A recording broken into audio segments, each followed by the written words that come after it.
Sweat Marden ਦੀ ਪੁਸਤਕ ਹੈ ਤੁਸੀਂ ਕੀ ਨਹੀਂ ਕਰ ਸਕਦੇ। ਉਸਦਾ ਲੇਖ ਹੈ ਮਨ ਦੀ ਮਜ਼ਬੂਤੀ। ਮਨੁੱਖ ਸਾਰੇ ਪ੍ਰਾਣੀਆਂ ਵਿੱਚੋਂ ਸ੍ਰੇਸ਼ਟ ਹੈ। ਦਿਮਾਗ ਦੀ ਦ੍ਰਿਸ਼ਟੀ ਨਾਲ ਤਾਂ ਇਸ ਤੋਂ ਚਤਰ ਪ੍ਰਾਣੀ ਸੰਸਾਰ 'ਚ ਕੋਈ ਹੋਰ ਹੈ ਹੀ ਨਹੀਂ। ਇਸਨੇ ਸਾਰੇ ਪਸ਼ੂ ਪੰਛੀਆਂ ਨੂੰ ਆਪਣੇ ਅਧੀਨ ਕਰ ਰੱਖਿਆ ਹੈ ਤੇ ਉਹਨਾਂ ਤੋਂ ਮਨ ਚਾਹਿਆ ਕੰਮ ਲੈ ਸਕਦਾ ਹੈ। ਇਸ ਦਾ ਕੀ ਕਾਰਨ ਹੈ? ਇਸ ਦਾ ਪ੍ਰਮੁੱਖ ਕਾਰਨ ਇਹ ਹੈ ਕਿ ਜਿੰਨੇ ਜੀਵ ਧਰਤੀ ਤੇ ਹਨ, ਸਭ 'ਚ ਇੱਕ ਤੱਤ ਕੰਮ ਕਰ ਰਿਹਾ ਹੈ। ਉਹ ਆਤਮ ਤੱਤ ਪਰਮਾਤਮਾ ਦਾ ਹੀ ਸਰੂਪ ਹੈ। ਉਸ ਸ੍ਰਿਸ਼ਟੀਕਰਤਾ ਨੇ ਮਨੁੱਖ ਨੂੰ ਸੰਪੂਰਨ ਸਰੀਰ ਵਿੱਚ ਰਚਿਆ ਹੈ। ਮਾਨਵ ਮਨ 'ਚ ਅਸੀਮ ਸ਼ਕਤੀ ਪਰਮਾਤਮਾ ਨੇ ਦਿੱਤੀ ਹੈ। ਪਸ਼ੂਆਂ ਤੇ ਪੰਛੀਆਂ ਦੇ ਕੋਲ ਸਥੂਲ ਸਰੀਰ ਹੈ, ਉਹਨਾਂ ਦੇ ਕੋਲ ਸੂਖਮ ਸਰੀਰ ਅਜਿਹਾ ਨਹੀਂ ਹੈ ਜੋ ਮਾਨਵ ਦੀਆਂ ਮਾਨਸਿਕ ਸ਼ਕਤੀਆਂ ਦਾ ਮੁਕਾਬਲਾ ਕਰੇ। ਇਹ ਮਾਨਸਿਕ ਸ਼ਕਤੀਆਂ ਕੀ ਹਨ? ਇਹਨਾਂ ਮਾਨਸਿਕ ਸ਼ਕਤੀਆਂ ਦੇ ਕਾਰਨ ਹੀ ਮਾਨਵ ਇੱਕ ਸਰਵਸ਼੍ਰੇਸ਼ਟ ਪ੍ਰਾਣੀ ਹੈ। ਬਲ ਵਿੱਚ ਤਾਂ ਸ਼ੇਰ, ਚੀਤੇ, ਰਿੱਛ, ਹਾਥੀ ਸਾਰੇ ਮਨੁੱਖ ਨਾਲੋਂ ਸੈਂਕੜੇ ਗੁਣਾ ਸ਼ਕਤੀਸ਼ਾਲੀ ਹਨ। ਇੱਕ ਹਾਥੀ ਨਿਹੱਥੇ ਅਨੇਕ ਲੋਕਾਂ ਨੂੰ ਮਾਰ-ਮਾਰ ਕੇ ਭੜਥਾ ਬਣਾ ਸਕਦਾ ਹੈ। ਸ਼ੇਰ ਦੀ ਦਹਾੜ ਨਾਲ ਹੀ ਬਹੁਤ ਸਾਰੇ ਕਮਜ਼ੋਰ ਦਿਲ ਦੇ ਮਨੁੱਖ ਪ੍ਰਾਣ ਤਿਆਗ ਦਿੰਦੇ ਹਨ। ਪਰੰਤੂ ਆਪਣੀਆਂ ਮਾਨਸਿਕ ਸ਼ਕਤੀਆਂ ਦੇ ਕਾਰਨ ਮਨੁੱਖ ਨੇ ਸ਼ੇਰ ਨੂੰ ਵੀ ਪਿੰਜਰੇ 'ਚ ਬੰਦ ਕਰ ਲਿਆ। ਸਭ ਤੋਂ ਸ਼ਕਤੀਸ਼ਾਲੀ ਪ੍ਰਾਣੀ ਅੱਜ ਮਨੁੱਖ ਹੈ। ਸਭ ਤੋਂ ਬੁੱਧੀਮਾਨ ਮਨੁੱਖ ਹੈ। ਸਭ ਤੋਂ ਖੂੰਖਾਰ ਹੈ ਤਾਂ ਮਨੁੱਖ ਹੈ। ਸਭ ਤੋਂ ਹਿੰਸਕ ਹੈ ਤਾਂ ਮਨੁੱਖ ਹੈ। ਸਭ ਤੋਂ ਨੇਕ ਤੇ ਦਿਆਲੂ ਹੈ ਤਾਂ ਮਨੁੱਖ ਹੈ। ਗਿਆਨ ਵਿਗਿਆਨ ਵਿੱਚ ਸਭ ਤੋਂ ਅੱਗੇ ਹੈ, ਉਹ ਵੀ ਇਹੀ ਮਨੁੱਖ ਹੈ। ਪਰਮਾਤਮਾ ਦੇ ਸਭ ਤੋਂ ਜ਼ਿਆਦਾ ਨੇੜੇ ਤੇ ਵਿਕਸਿਤ ਹੈ ਤਾਂ ਇਹੀ ਮਨੁੱਖ ਹੈ। ਤੇ ਅਜਿਹਾ ਇਸ ਲਈ ਹੈ ਕਿ ਸੰਪੂਰਨ ਜਗਤ ਪਰਮਾਤਮਾ ਦੀ ਅਨੰਤ ਸ਼ਕਤੀ ਦੀ ਤਰਫ ਪ੍ਰਵਾਹਿਤ ਹੈ। ਸੰਪੂਰਨ ਆਤਮ ਤੱਤ ਬ੍ਰਹਮ ਵਿੱਚ ਲੀਨ ਹੋਣਾ ਚਾਹੁੰਦਾ ਹੈ। ਜਿੰਨੇ ਜੀਵਨ ਅਸੀਂ ਦੇਖਦੇ ਹਾਂ ਉਸੇ ਦੀ ਤਰਫ ਜਾ ਰਹੇ ਹਨ। ਸਭ ਤੋਂ ਵਿਕਸਿਤ ਜੀਵਨ ਮਨੁੱਖ ਜੀਵਨ ਹੈ ਤੇ ਪ੍ਰਭੂ ਦੇ ਸਭ ਤੋਂ ਨੇੜੇ ਹੈ। ਇਸ ਲਈ ਇਹਦੇ ਕੋਲ ਸਭ ਤੋਂ ਜ਼ਿਆਦਾ ਮਾਨਸਿਕ ਸ਼ਕਤੀਆਂ ਹਨ। ਮਾਨਸਿਕ ਸ਼ਕਤੀਆਂ 'ਚ ਪ੍ਰਮੁੱਖ ਹਨ ਬੁੱਧੀ, ਵਿਵੇਕ, ਕੁਸ਼ਲਤਾ, ਇਕਾਗਰਤਾ, ਉਤਪਾਦਨ ਸ਼ਕਤੀ, ਆਤਮ ਸ਼ਕਤੀ, ਅੰਤਰ ਪ੍ਰੇਰਨਾ ਦੀ ਸ਼ਕਤੀ, ਵਿਚਾਰਾਂ ਦੀ ਸ਼ਕਤੀ।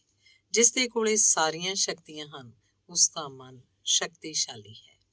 ਇੰਝ ਵੀ ਕਹਿ ਸਕਦੇ ਹਾਂ ਕਿ ਜਿਸ ਦਾ ਮਨ ਸ਼ਕਤੀਸ਼ਾਲੀ ਹੁੰਦਾ ਉਹਦੇ ਕੋਲੇ ਸਾਰੀਆਂ ਸ਼ਕਤੀਆਂ ਹੁੰਦੀਆਂ ਹਨ ਜਾਂ ਆ ਜਾਂਦੀਆਂ ਹਨ। ਤੁਹਾਡੇ ਮਨ ਵਿੱਚ ਜੈਸੇ ਵਿਚਾਰ ਹੁੰਦੇ ਹਨ ਤੁਸੀਂ ਵੈਸੇ ਹੀ ਹੁੰਦੇ ਹੋ। ਵਿਚਾਰਾਂ ਦੀ ਸ਼ਕਤੀ ਨਾਲ ਜੀਵਨ ਪ੍ਰਭਾਵਿਤ ਹੁੰਦਾ ਹੈ। ਤੁਸੀਂ ਗਰੀਬ ਹੋ, ਇਹਦਾ ਕਾਰਨ ਕੀ ਹੈ? ਪਹਿਲਾ ਕਾਰਨ, ਪ੍ਰਮੁੱਖ ਕਾਰਨ ਇਹ ਹੈ ਕਿ ਤੁਹਾਡੇ ਵਿਚਾਰ ਗਰੀਬ ਹਨ।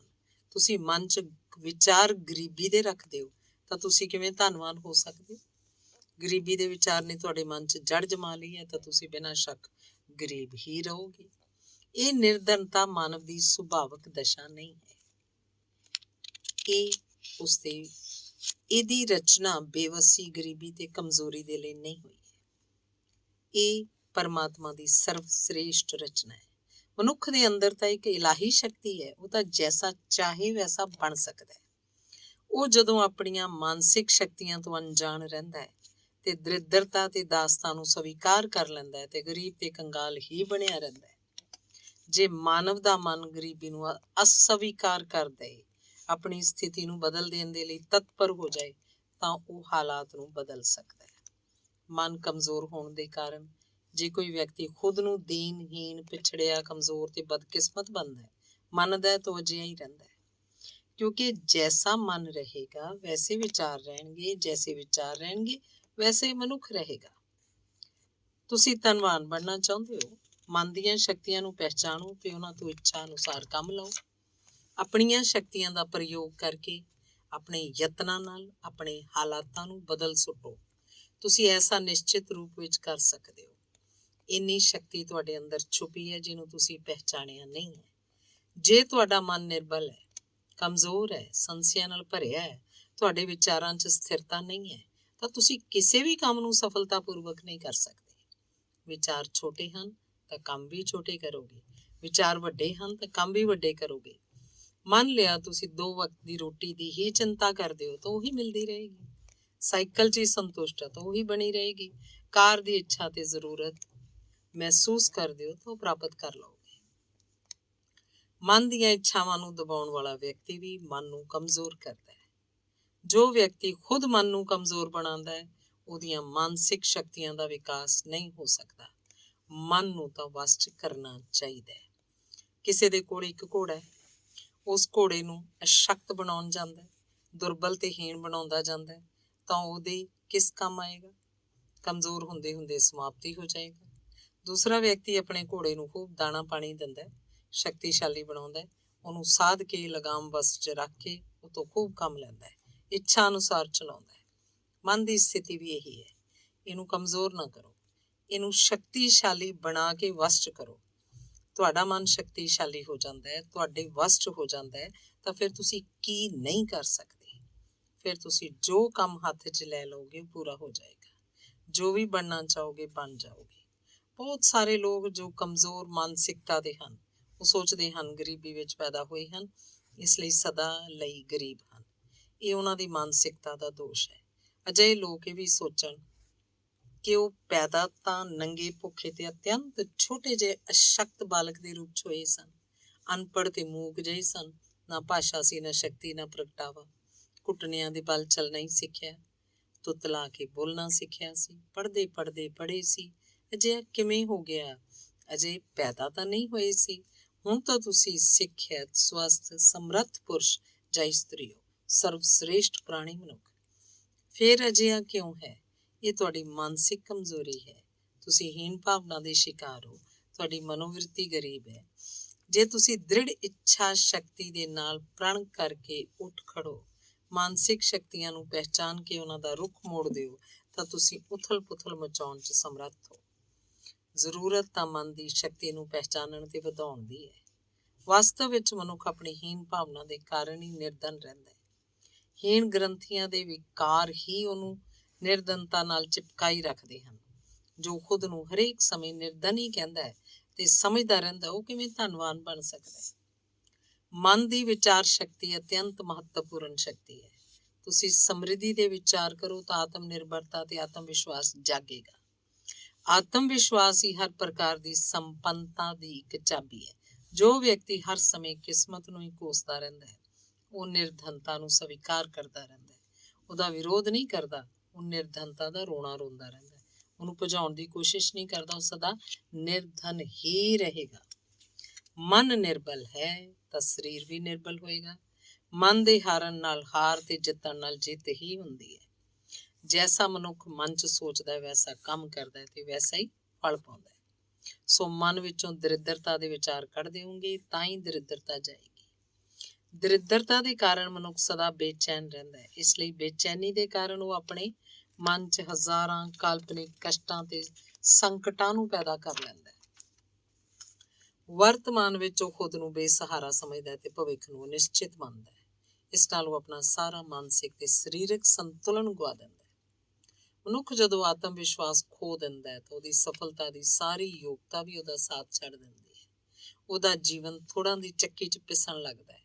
ਉਹਦੀਆਂ ਉਮੰਗਾਂ ਤੇ ਉਹਦੀ ਸ਼ਕਤੀ ਨਸ਼ਟ ਹੋ ਜਾਂਦੀ ਹੈ। ਉਹ ਆਪਣੇ ਵਿਅਕਤੀਗਤ ਸਰੂਪ, ਆਪਣੇ ਮੁੱਖ ਮੰਡਲ ਤੇ ਪਹਿਰਾਵੇ ਦੀ ਸ਼ੋਭਾ ਨੂੰ ਭੁੱਲ ਜਾਂਦਾ ਹੈ। ਉਹ ਖੁਦ ਨੂੰ ਪਹਿਰਾਵੇ ਤੇ ਚਾਲ ਢਾਲ ਵਿੱਚ ਹੀ ਦਰਿੱਦਰ ਬਣਾ ਲੈਂਦਾ ਹੈ। ਉਹਨੂੰ ਦੇਖਦੇ ਹੀ ਲੋਕ ਪਹਿਚਾਣ ਲੈਂਦੇ ਆ ਕਿ ਇਹਦੀਆਂ ਸ਼ਕਤੀਆਂ ਨਸ਼ਟ ਹੋ ਚੁੱਕੀਆਂ ਜਾਂ ਉਹ ਸ਼ਕਤੀਆਂ ਤੋਂ ਅਣਜਾਣ ਹੈ। ਆਮ ਤੌਰ ਤੇ ਹਰੇਕ ਮਨੁੱਖ ਧਨ, ਜਸ ਤੇ ਮਾਣ ਇੱਜ਼ਤ ਚਾਹੁੰਦਾ ਹੈ।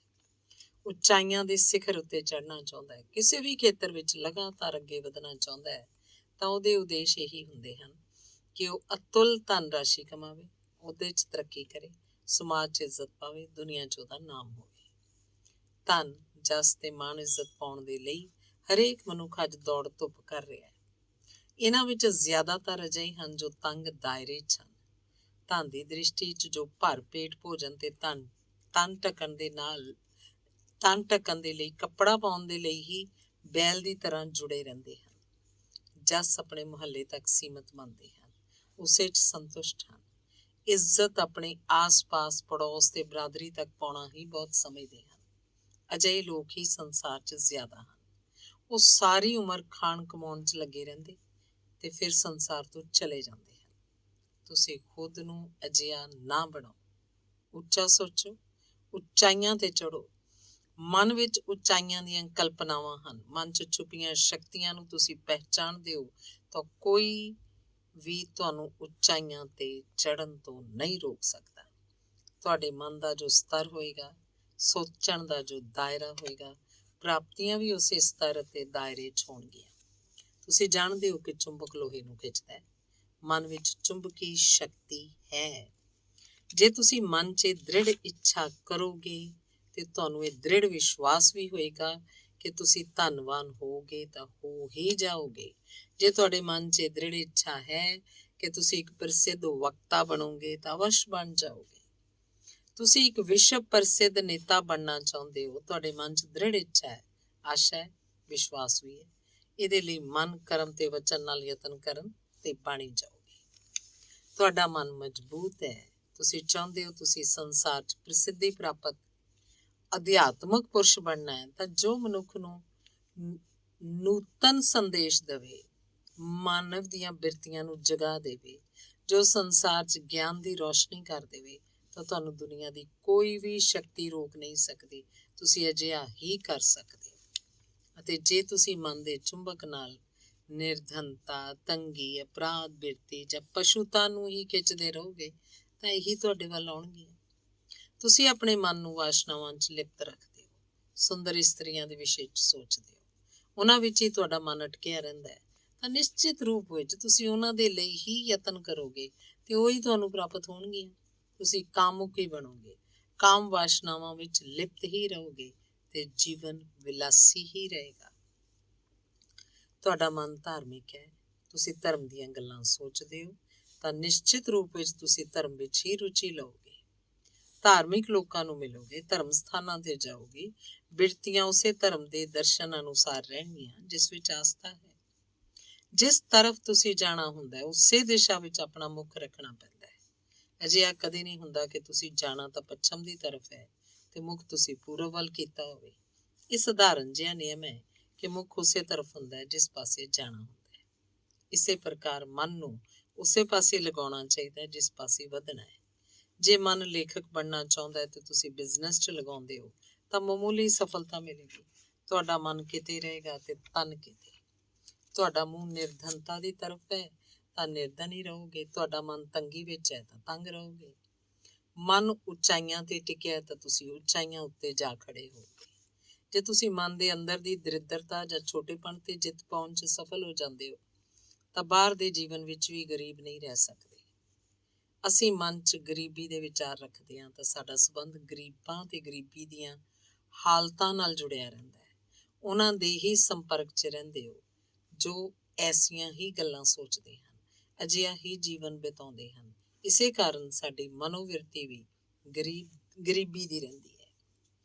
ਜੋ ਵਿਅਕਤੀ ਮਨ 'ਚ ਨਿਰਧਨਤਾ ਦੀਆਂ ਗੱਲਾਂ ਤੇ ਚਿੰਤਾ 'ਚ ਰਹਿੰਦਾ ਹੈ ਤੇ ਹਰ ਵਕਤ ਆਪਣੀ ਬਦਕਿਸਮਤੀ ਦੇ ਕਿੱਸਿਆਂ 'ਚ ਲੱਗਾ ਰਹਿੰਦਾ ਹੈ, ਅਸਫਲਤਾ ਦੀਆਂ ਗੱਲਾਂ ਕਰਦਾ ਹੈ, ਉਹ ਕਦੇ ਵੀ ਸਫਲ ਵਿਅਕਤੀ ਨਹੀਂ ਬਣ ਸਕਦਾ।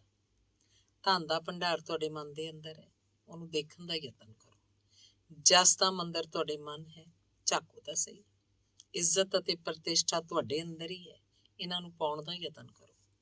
ਆਪਣੇ ਮਨ ਦੇ ਘੋੜੇ ਦੀ ਲਗਾਮ ਆਪਣੇ ਵੱਸ 'ਚ ਰੱਖੋ ਤੇ ਇੱਛਾ ਅਨੁਸਾਰ ਦਿਸ਼ਾ 'ਚ ਦੌੜਾਓ। ਇਹਦੀ ਅਸੀਮ ਸ਼ਕਤੀ ਤੋਂ ਲਾਭ ਉਠਾਓ। ਇਹ ਮਨ ਅਸੀਮ ਸ਼ਕਤੀ ਰੱਖਦਾ ਹੈ। ਮਨ ਦੀ ਸ਼ਕਤੀ ਦਾ ਹੀ ਨਤੀਜਾ ਹੈ ਕਿ ਅੱਜ ਮਨੁੱਖ ਬਿਜਲੀ ਦੀ ਸ਼ਕਤੀ ਦਾ ਲਾਭ ਉਠਾਉਂਦਾ ਹੈ। ਮਾਨਵ ਮਨ ਦੀ ਹੀ ਸ਼ਕਤੀ ਹੈ ਕਿ ਅੱਜ ਵਿਗਿਆਨ ਦੀਆਂ ਪ੍ਰਾਪਤੀਆਂ ਦਾ ਮਨੁੱਖ ਇੰਨਾ ਲਾਭ ਉਠਾਉਂਦਾ ਹੈ। ਇਹ ਮਨ ਦੀ ਅਸੀਮ ਸ਼ਕਤੀ ਦਾ ਹੀ ਪ੍ਰਮਾਣ ਹੈ ਕਿ ਮਨੁੱਖ ਦੇ ਕਦਮ ਪ੍ਰਿਥਵੀ ਤੋਂ ਅਲੱਗ ਹੋਰ ਗ੍ਰਹਿਆਂ ਤੇ ਵੀ ਪੈ ਚੁੱਕੇ ਹਨ। ਈਸ਼ਵਰ ਜੋ ਸ੍ਰਿਸ਼ਟੀ ਕਰਤਾ ਹੈ ਉਹ ਵੀ ਚਾਹੁੰਦਾ ਹੈ ਕਿ ਤੁਹਾਡੇ ਵਿਚਾਰ ਉੱਚੇ ਹੋਣ, ਤੁਹਾਡੀਆਂ ਕਾਮਨਾਵਾਂ ਸ੍ਰੇਸ਼ਟ ਹੋਣ, ਤੁਸੀਂ ਉਮੰਗਾਂ ਨੂੰ ਪੂਰਨ ਕਰੋ। ਤੁਸੀਂ ਲਗਾਤਾਰ ਉਚਾਈਆਂ ਨੂੰ ਛੂੰਹਦੇ ਚਲੇ ਜਾਓ ਤੇ ਅੰਤ ਵਿੱਚ ਉਸੇ ਬ੍ਰਹਮਾ ਵਿੱਚ ਲੀਨ ਹੋ ਜਾਓ।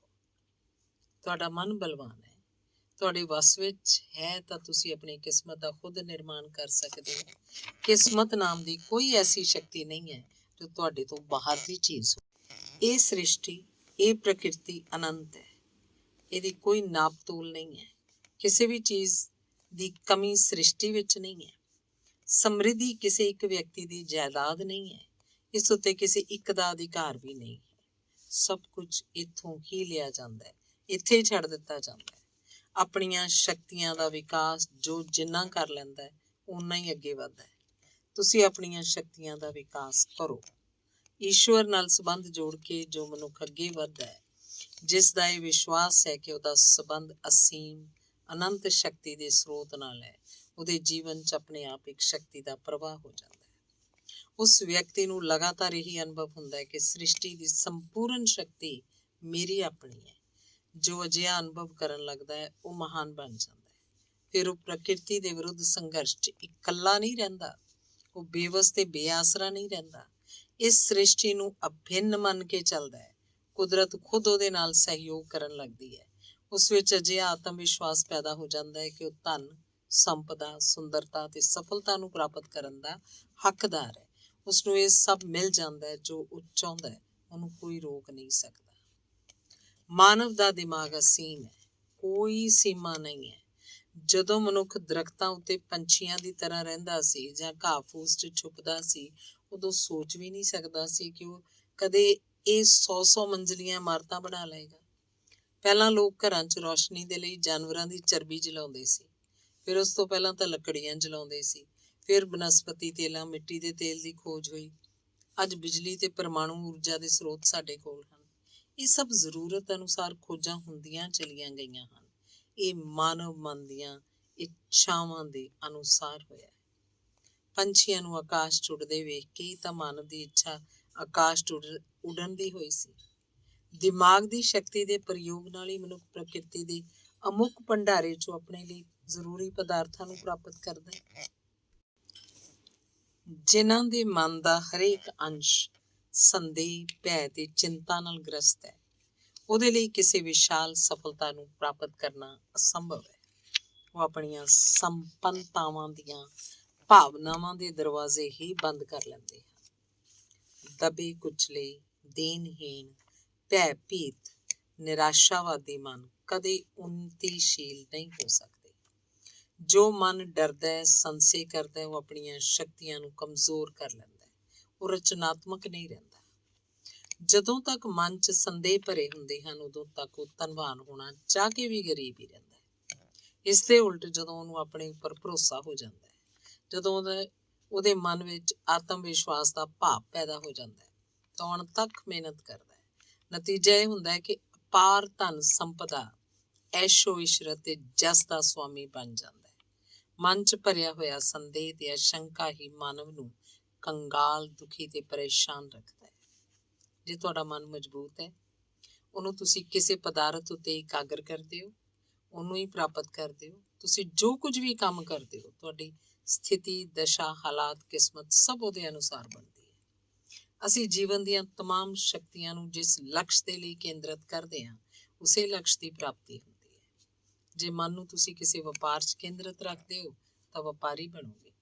ਤੁਸੀਂ ਮਨ ਨੂੰ ਸ਼ੁਰੂ ਤੋਂ ਹੀ ਧਰਮ ਕਰਮ 'ਚ ਰੱਖਦੇ ਹੋ, ਅਜਿਹੇ ਗ੍ਰੰਥ ਪੜ੍ਹਦੇ ਹੋ, ਤਾਂ ਤੁਹਾਡੇ ਵਿਚਾਰਾਂ 'ਚ ਉਹ ਗੱਲਾਂ ਸੰਸਕਾਰ ਦੇ ਰੂਪ 'ਚ ਪੈ ਜਾਣਗੀਆਂ ਤੇ ਤੁਸੀਂ ਧਾਰਮਿਕ ਪੁਜਾਰੀ ਜਾਂ ਸਾਧੂ ਬਣ ਸਕਦੇ ਹੋ। ਆਪਣੇ ਮਨ ਨੂੰ ਉੱਚਾ ਉਠਾਓ, ਉਹਨੂੰ ਸ਼ਕਤੀਸ਼ਾਲੀ ਬਣਾਓ ਤੇ ਆਪਣੇ ਕੰਟਰੋਲ 'ਚ ਰੱਖੋ। ਮਾਨਸਿਕ ਸ਼ਕਤੀਆਂ ਮਜ਼ਬੂਤ ਤਾਂ ਹੋਣ, ਪਰ ਤੁਹਾਡੀਆਂ ਸੇਵਕਾਵਾਂ ਦੇ ਰੂਪ 'ਚ ਕੰਮ ਕਰਨ, ਤੁਹਾਡੀਆਂ ਮਾਲਕ ਨਾ ਬਣ ਜਾਣ। ਆਪਣੇ ਮਨ ਨੂੰ ਉਦਾਰ, ਵਿਸ਼ਾਲ ਤੇ ਵਿਚਾਰ ਸੰਪੰਨ ਬਣਾਓ। ਉਹਦੀ ਰਚਨਾਤਮਕ ਸ਼ਕਤੀ ਨੂੰ ਜਗਾ ਕੇ ਸਤ ਕਾਰਜ ਵਿੱਚ ਲਗਾਓ। ਤੁਸੀਂ ਵੀ ਜਾਗੋ। ਮਨ ਵਿੱਚੋਂ ਇਸ ਵਿਚਾਰ ਨੂੰ ਕੱਢ ਸੁੱਟੋ ਕਿ ਉੱਨਤੀ ਕਰਨਾ ਉਹਨਾਂ ਦਾ ਹੀ ਅਧਿਕਾਰ ਹੈ ਜਿਨ੍ਹਾਂ ਦੇ ਕੋਲ ਸਾਧਨ ਹੈ ਜਾਂ ਜਿਨ੍ਹਾਂ ਦੇ ਕੋਲ ਚੰਗੇ ਅਵਸਰ ਹਨ। ਯੋਗਤਾਵਾਂ ਤੇ ਕਿਸਮਤ ਦੀਆਂ ਵੀ ਗੱਲਾਂ ਨਾ ਕਰੋ। ਤੁਹਾਡੇ ਪਾਸ ਵੀ ਸਭ ਚੀਜ਼ਾਂ ਹਨ। ਤੁਹਾਡੇ ਮਨ ਦੇ ਅੰਦਰ ਹਰ ਚੀਜ਼ ਹੈ। ਮਜ਼ਬੂਤ ਮਨ ਸੰਪੰਨ ਹੁੰਦਾ ਹੈ। ਉਸ 'ਚ ਸ਼ਕਤੀ, ਯੋਗਤਾ ਤੇ ਅਵਸਰ ਬਣਾਉਣ, ਪੈਦਾ ਕਰਨ ਦੇ ਗੁਣ ਮੌਜੂਦ ਹਨ। ਤੁਸੀਂ ਉਹਨਾਂ ਹੀ ਮਾਨਸਿਕ ਸ਼ਕਤੀਆਂ ਦੇ ਬੀਜ ਨੂੰ ਪਹਿਚਾਨਣਾ ਤੇ ਉਹਨਾਂ ਦਾ ਹੀ ਵਿਕਾਸ ਕਰਨਾ ਹੈ। ਧੰਨਵਾਦ। ਅਗਲਾ ਲੇਖ ਹੈ ਸੰਕਲਪ ਅਤੇ ਪ੍ਰਤਿਗਿਆ। ਸੰਸਾਰ 'ਚ ਬਹੁਤ ਲੋਕ ਅਜਿਹੇ ਹੋਏ ਹਨ ਜਿਨ੍ਹਾਂ ਨੇ ਕਿਸੇ ਸੰਕਲਪ ਜਾਂ ਪ੍ਰਣ ਨੂੰ ਕਰਕੇ ਉਹਨੂੰ ਪੂਰਾ ਕਰਨ ਦੇ ਲਈ ਆਪਣਾ ਜੀਵਨ ਲਗਾ ਦਿੱਤਾ ਤੇ ਉਹਨੂੰ ਪੂਰਾ ਕਰਕੇ ਹੀ ਛੱਡਿਆ। ਅਜਿਹੇ ਵੀ ਲੋਕ ਦੁਨੀਆ 'ਚ ਹੋਏ ਹਨ ਜਿਨ੍ਹਾਂ ਨੇ ਆਪਣੇ ਸੰਕਲਪ ਤੇ ਪ੍ਰਣ ਦੇ ਲਈ ਪ੍ਰਾਣ ਦੇ ਦਿੱਤੇ ਅਜਿਹੇ ਵੀਰ ਪੁਰਸ਼ ਘੱਟ ਹੁੰਦੇ ਹਨ। ਵਿਸ਼ਵਾਸ ਪੂਰਵਕ ਇਹ ਕਹਿਣ ਵਾਲੇ ਬਹੁਤ ਘੱਟ ਲੋਕ ਹਨ ਜੋ ਨਿਸ਼ਚੇ ਪੂਰਵਕ ਕਹਿ ਸਕਦੇ ਹਨ ਕਿ ਉਹ ਜੋ ਕਰਨਾ ਚਾਹੁੰਦੇ ਹਨ ਉਹਨੂੰ ਕਰ ਹੀ ਸਕਦੇ ਹਨ। ਉਹ ਜਿਸ ਕੰਮ ਨੂੰ ਕਰਨ ਦਾ ਪ੍ਰਣ ਕਰਦੇ ਹਨ ਪੂਰਾ ਕਰਕੇ ਛੱਡਦੇ ਹਨ। ਜਿਨ੍ਹਾਂ ਨੂੰ ਆਪਣੀ ਸ਼ਕਤੀ ਉੱਤੇ ਵਿਸ਼ਵਾਸ ਹੈ, ਸੰਕਲਪ ਤੇ ਪ੍ਰਤਿਗਿਆ ਪੂਰਨ ਕਰਨ ਦਾ ਸਾਹਸ ਤੇ ਵਿਸ਼ਵਾਸ ਹੈ, ਅਜਿਹੇ ਲੋਕ ਦ੍ਰਿੜ ਸੰਕਲਪੀ ਹੁੰਦੇ ਹਨ। ਉਹ ਜਿਸ ਕੰਮ ਨੂੰ ਹੱਥ 'ਚ ਲੈਂਦੇ ਹਨ ਉਹਨੂੰ ਪੂਰਨ ਕਰਕੇ ਛੱਡਦੇ ਹਨ। ਉਤਸ਼ਾਹ ਨਾਲ ਭਰੇ ਨਿਸ਼ਚੇ ਤੇ ਆਪਣੇ ਨਿਰਣੇ ਨੂੰ ਮਨ 'ਚ ਦੁਹਰਾਉਂਦੇ ਰਹਿਣ ਨਾਲ ਪ੍ਰਣ ਨੂੰ ਪੂਰਾ ਕਰਨ ਦੀ ਸ਼ਕਤੀ ਪ੍ਰਾਪਤ ਹੁੰਦੀ ਹੈ। ਵਿਅਕਤੀ ਕੋਈ ਵੀ ਮਹਾਨ ਕੰਮ ਤਾਂ ਹੀ ਕਰ ਸਕਦਾ ਹੈ ਜਦੋਂ ਉਹ ਉਹਦੇ ਲਈ ਸੰਕਲਪ ਕਰਦਾ ਹੈ, ਪ੍ਰਣ ਕਰਦਾ ਹੈ, ਉਹਨੂੰ ਪੂਰਾ ਕਰਨ ਦਾ ਪੂਰਾ ਯਤਨ ਵੀ ਕਰਦਾ ਹੈ। ਆਪਣੇ ਨਿਸ਼ਚੇ ਨੂੰ ਜੋ ਬਾਰ-ਬਾਰ ਦੁਹਰਾਉਂਦਾ ਹੈ ਉਹਦੀ ਮਹਾਨ ਸ਼ਕਤੀ ਜਾਗਰਤ ਹੋ ਉੱਠਦੀ ਹੈ। ਉਦੋਂ ਉਹਦਾ ਨਿਰਣਾ ਵੀ ਨਹੀਂ ਬਦਲਦਾ, ਆਤਮ ਵਿਸ਼ਵਾਸ ਵੀ ਪੈਦਾ ਹੁੰਦਾ ਹੈ। ਆਤਮ ਵਿਸ਼ਵਾਸ ਜਿੰਨਾ ਵੀ ਜ਼ਿਆਦਾ ਹੋਏਗਾ ਸਫਲਤਾ ਉਨੀ ਹੀ ਜ਼ਿਆਦਾ ਹੋਏਗੀ। ਦ੍ਰਿੜ ਨਿਸ਼ਚੇ ਦੀ ਮਾਤਰਾ ਦੇ ਅਨੁਸਾਰ ਹੀ ਸਫਲਤਾ ਦੀ ਮਾਤਰਾ ਹੁੰਦੀ ਹੈ। ਕੁਝ ਲੋਕ ਕਦੀ ਵੀ ਕਿਸੇ ਗੱਲ ਨੂੰ ਨਿਸ਼ਚੇ ਪੂਰਵਕ ਨਹੀਂ ਕਹਿੰਦੇ। ਉਹ ਹਮੇਸ਼ਾ ਅਨਿਸ਼ਚੇ ਦੀ ਸਥਿਤੀ 'ਚ ਗੱਲਾਂ ਕਹਿੰਦੇ ਤੇ ਕਰਦੇ ਆ। ਉਹ ਨਹੀਂ ਜਾਣਦੇ ਕਿ ਜੇ, ਪਰ ਤੇ ਕਿਸਮਤ ਦੀਆਂ ਗੱਲਾਂ ਨਾਲ ਇੱਛਾ ਸ਼ਕਤੀ ਕਮਜ਼ੋਰ ਹੁੰਦੀ ਹੈ। ਇਸ ਲਈ ਕਦੇ ਜੇਕਰ ਪਰੰਤੂ ਆਦਿ ਸ਼ਬਦਾਂ ਦਾ ਬਾਰ-ਬਾਰ ਪ੍ਰਯੋਗ ਨਾ ਕਰੋ। ਇਸ ਨਾਲ ਅਨਿਸ਼ਚੇ ਝਲਕਦਾ ਹੈ। ਕਾਰਜ ਸੰਪਾਦਨ ਸ਼ਕਤੀ ਤੇ ਨਿਸ਼ਚਾ ਤੇ ਆਤਮ ਵਿਸ਼ਵਾਸ ਘੱਟ ਹੁੰਦਾ ਹੈ। ਬਹੁਤ ਸਾਰੇ ਲੋਕ ਭਗਵਾਨ ਉੱਤੇ ਗੱਲ ਸੁੱਟਦੇ ਹਨ। ਉਹ ਕੰਮ ਤੋਂ ਬਚਣ ਦੇ ਬਹਾਨੇ ਰੂਪ ਵਿੱਚ ਜਾਂ ਆਦਤ ਵਸ ਹਮੇਸ਼ਾ ਭਗਵਾਨ ਉੱਤੇ ਗੱਲ ਸੁੱਟ ਕੇ ਇਹੀ ਕਹਿੰਦੇ ਹਨ ਕਿ ਜੇ ਈਸ਼ਵਰ ਨੂੰ ਮਨਜ਼ੂਰ ਹੋਇਆ ਤਾਂ, ਜੇ ਉਹਨੇ ਚਾਹਿਆ ਤਾਂ ਕਰ ਦੇਵਾਂਗਾ, ਵਰਨਾ। ਇਸ ਤਰ੍ਹਾਂ ਦੇ ਲੋਕਾਂ ਵਿੱਚ ਆਤਮ ਵਿਸ਼ਵਾਸ ਨਹੀਂ ਹੈ, ਉਹਨਾਂ 'ਚ ਸੰਕਲਪ ਦੀ ਕਮੀ ਹੈ।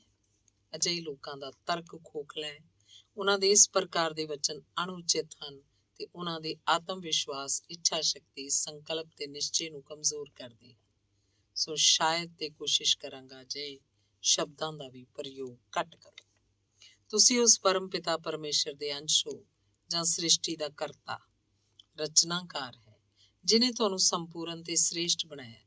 ਤੁਸੀਂ ਤਾਂ ਸਾਖਿਆਤ ਉਤਸ਼ਾਹ ਹੋ, ਸਾਹਸ ਤੇ ਸ਼ਕਤੀ ਹੋ। ਤੁਹਾਡੇ ਕੋਲ ਕੀ ਨਹੀਂ ਹੈ? ਸ਼ਕਤੀ, ਬੁੱਧੀ, ਗਿਆਨ, ਯਤਨਾਂ ਦੇ ਦੁਆਰਾ ਤੁਸੀਂ ਸੰਸਾਰ ਦੇ ਸਾਰੇ ਕੰਮ ਕਰ ਸਕਦੇ ਹੋ।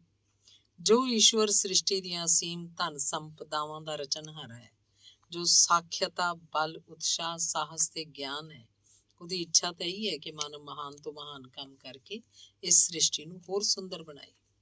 ਹਮੇਸ਼ਾ ਆਪਣੇ ਨਿਸ਼ਚੇ ਉੱਤੇ ਦ੍ਰਿੜ ਰਹੋ। ਤੁਹਾਡੀ ਹਰ ਗੱਲ ਪੱਥਰ ਦੀ ਲਕੀਰ ਹੋਣੀ ਚਾਹੀਦੀ ਹੈ। ਜੋ ਤੁਸੀਂ ਕਹਿ ਦਿਓ ਉਹ ਕਰਕੇ ਰਹੋ। ਤੁਹਾਡੀ ਕਥਨੀ ਤੇ ਕਰਨੀ ਇੱਕ ਹੋਵੇ। ਆਪਣੀ ਸਫਲਤਾ ਦੇ ਬਾਰੇ ਵਿੱਚ ਵੀ ਸੰਦੇਹ ਕਰਕੇ ਇਹ ਨਾ ਕਹੋ ਕਿ ਕਦੇ ਨਾ ਕਦੇ ਸਫਲਤਾ ਮਿਲ ਜਾਏਗੀ, ਬਲਕਿ ਇਹ ਕਹੋ ਕਿ ਸਫਲਤਾ ਤਾਂ ਮਿਲੇਗੀ, ਉਹ ਤਾਂ ਨਿਸ਼ਚਿਤ ਹੈ। ਤੁਸੀਂ ਸਫਲ ਵਿਅਕਤੀ ਹੋ। ਸਫਲਤਾ ਉੱਤੇ ਤੁਹਾਡਾ ਪੂਰਾ ਅਧਿਕਾਰ ਹੈ। ਤੁਸੀਂ ਸੁਖੀ ਤੇ ਪ੍ਰਸੰਨ ਹੋ। ਸੁਖ ਤੇ ਪ੍ਰਸੰਨਤਾ ਤੁਹਾਡਾ ਅਧਿਕਾਰ ਹੈ। ਤੁਹਾਡਾ ਕਰਤੱਵ ਤੇ ਧਰਮ ਹੈ ਕਿ ਤੁਸੀਂ ਦੂਸਰਿਆਂ ਨੂੰ ਵੀ ਸੁਖੀ, ਪ੍ਰਸੰਨ ਤੇ ਪਿਆਰ ਨਾਲ ਰੱਖੋਗੇ। ਸਫਲਤਾ ਦੀਆਂ ਗੱਲਾਂ ਕਰਨਾ ਤੁਹਾਡੀ ਆਦਤ ਹੋਣੀ ਚਾਹੀਦੀ ਹੈ। ਤੁਹਾਡਾ ਇਹ ਦਾਅਵਾ ਤੇ ਗਰੰਟੀ ਹੋਣੀ ਚਾਹੀਦੀ ਹੈ ਕਿ ਤੁਸੀਂ ਜੋ ਇੱਕ ਵਾਰ ਫੈਸਲਾ ਲੈਂਦੇ ਹੋ ਜਾਂ ਸੰਕਲਪ ਕਰਦੇ ਹੋ ਜਾਂ ਪ੍ਰਤਿਗਿਆ ਕਰ ਲੈਂਦੇ ਹੋ, ਉਸਨੂੰ ਨਿਸ਼ਚਿਤ ਰੂਪ ਨਾਲ ਪੂਰਾ ਕਰਦੇ ਹੋ। ਇਸ ਵਿੱਚ ਦੋ ਰਾਏ ਨਹੀਂ ਹੋਣੀ ਚਾਹੀਦੀ ਕਿ ਤੁਸੀਂ ਹਮੇਸ਼ਾ ਆਪਣੀ ਇੱਛਾ ਤੇ ਕਲਪਨਾ ਨੂੰ ਕਾਰਜ ਰੂਪ 'ਚ ਤਬਦੀਲ ਕਰਕੇ ਛੱਡਦੇ ਹੋ। ਮਨ ਦੀਆਂ ਭਾਵਨਾਵਾਂ ਵਿੱਚ ਵਿਰਾਟ ਸ਼ਕਤੀ ਹੁੰਦੀ ਹੈ। ਜੈਸਾ ਤੁਸੀਂ ਸੋਚਦੇ ਹੋ ਵੈਸਾ ਬਣਦੇ ਹੋ। ਜੋ ਹਮੇਸ਼ਾ ਇਹੀ ਮੰਨੇ ਕਿ ਜੈਸਾ ਮੈਨੂੰ ਹੋਣਾ ਚਾਹੀਦਾ ਮੈਂ ਵੈਸਾ ਹੀ ਹਾਂ, ਮੇਰੇ ਲਈ ਕੋਈ ਅਪੂਰਨਤਾ ਤੇ ਅਸਮਰਥਤਾ ਨਹੀਂ ਹੈ। ਜਦੋਂ ਤੁਹਾਡੇ ਮਨ 'ਚ ਇਹ ਭਾਵਨਾਵਾਂ ਆਉਂਦੀਆਂ ਹਨ ਤਾਂ ਤੁਹਾਨੂੰ ਖੁਦ ਉੱਤੇ ਪੂਰਨ ਵਿਸ਼ਵਾਸ ਹੈ, ਈਸ਼ਵਰ ਉੱਤੇ ਪੂਰਾ ਭਰੋਸਾ ਹੈ। ਤੁਸੀਂ ਜੋ ਚਾਹੋਗੇ ਕਰ ਦਿਓਗੇ।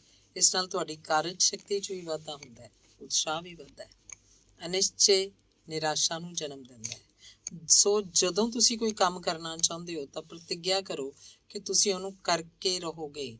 ਨਾਲ ਹੀ ਵਿਸ਼ਵਾਸ ਤੇ ਆਸ਼ਾ ਵੀ ਹੋਵੇ ਕਿ ਕੰਮ ਹੋਏਗਾ ਜ਼ਰੂਰ, ਰੁਕ ਨਹੀਂ ਸਕਦਾ।